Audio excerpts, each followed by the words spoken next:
In today's video, I'm going to show you how to hide your likes on x.com, also known as Twitter, and the good news is that in most cases, you don't actually need to do anything at all. X has already made your likes tab private by default, which means other people cannot open your profile and see your full list of liked posts. That makes this one of the simplest privacy features on the platform, and it's something a lot of users still don't realize. If you find this kind of tutorial helpful, make sure to hit that like button and subscribe for more easy social media guides just like this one. Now let's get into it. First, open x.com or the X mobile app and log into your account. Once you're on your profile, you may be looking for a setting called Hide Likes. But here's the important part. On X, your likes are already hidden from the public.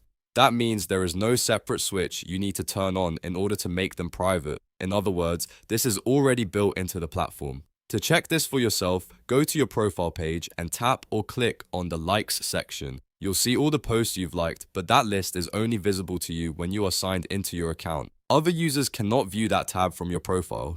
If someone visits your page, they will not be able to browse through your liked posts the way you can. If you want to be extra careful with your privacy, the best thing to do is review the rest of your account settings as well. You can go into your X settings and make sure your account is protected, your personal information is limited, and your visibility preferences are set the way you want. But as far as likes go, X already keeps them private by default. So if your goal was to hide your likes on X or Twitter, the simple answer is that the feature is already enabled for every user.